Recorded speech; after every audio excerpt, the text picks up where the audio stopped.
So it's Census Week. Answering questions about gender on forms, documents and surveys can sometimes be tricky when you're trans. And unfortunately, this year's census is no different. The 2021 census has caused confusion for trans and gender diverse people across Australia. So in this video, I'm going to help explain the situation and how you can most accurately record your gender.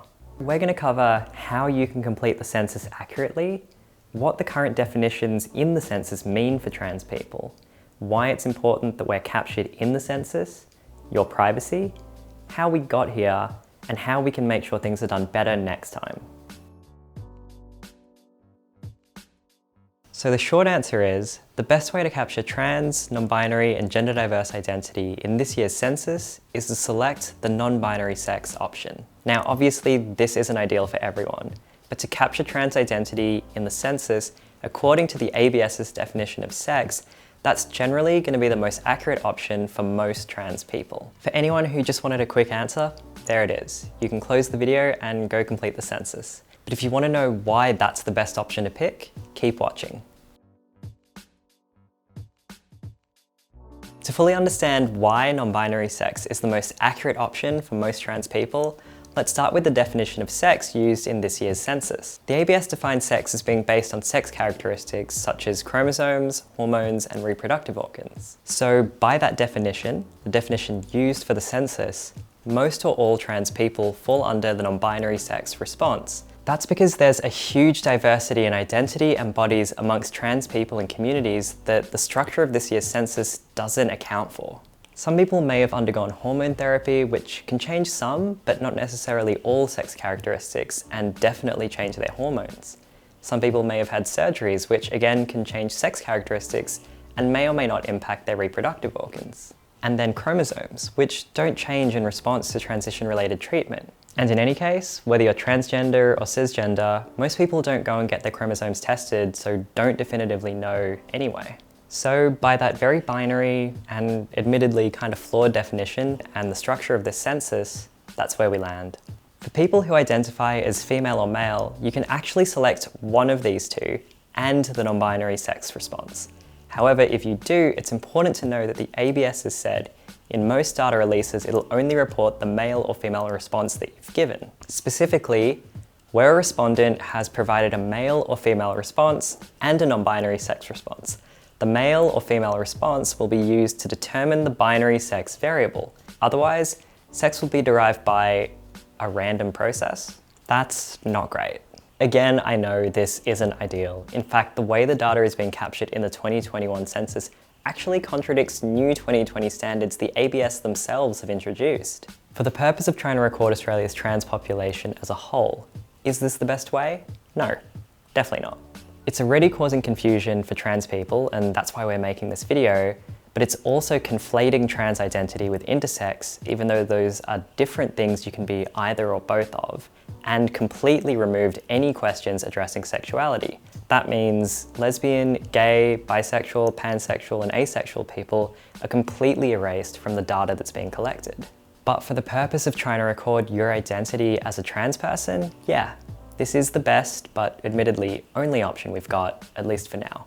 For a lot of you watching, you already know what the problem is. Non-binary is a description usually used for gender, not sex, and it's only one gender that trans people can be or describe themselves as. Many trans people identify as female, male, or use other language to describe their gender. So understandably, the question's causing everything from confusion to offense. For a lot of us, we're forced to describe ourselves in a way that feels wrong or that we never would otherwise. The good news is people are working hard to see this fixed in the next census, but for this one, it's still really important that trans people try and record our identities accurately. Let me explain why. The census captures the makeup of the whole population of Australia every 5 years. The data we gather is used to make decisions spanning everything from new legislation to how government allocates funding for things like health, education, and infrastructure. It tells us where things like new services to support our communities might be needed and helps inform decisions that'll help a lot of people day to day. Basically, it has a huge impact, and that's why it's important that trans people aren't erased from the census. Could the current framing of the question affect data or lead to trans people being undercounted? Yeah, in all honesty, it could, but we need to make our voices heard. So although the way to do it this year is flawed, it's still really important to record your identity as accurately as possible. This part will be pretty brief, but it's still important to address and acknowledge why some people in a minority community might have some anxiety around the census. Giving a big, faceless government body information that's personal can feel scary, but the ABS, and in particular the census, are held to strict legal and security standards. According to the ABS, they have never and will never release identifiable census data, and cannot share that information to any government department or organisation. If you want to read through a full rundown of everything that involves, I've included a link to the ABS website that goes into detail on privacy and confidentiality. So, like I've already mentioned, the ABS previously released new standards that cover the collection of data on sex, gender, variations of sex characteristics, and sexual orientation. They did this through extensive research, consultation, and testing. That includes speaking to experts and community members from a range of different backgrounds and fields. And that's actually best practice. That's a really good thing and the right way to have done this. Except that those standards aren't being used. Unfortunately, like everything else, there are aspects of conducting a census that can become politicized, and it looks like that might be happening here. So obstructing or stalling trans people from being properly recorded on the census can be deliberate. I'm not here to point fingers, and that's not what this video is about. All I really have to say is, if the ABS knows these questions aren't working as well as they could be, and have even previously released their own standards that are far better than this, what does that tell you, and where does it suggest the problem lies? Not only does the census make it extremely difficult for us to respond accurately, but it outright erases same-sex attracted people.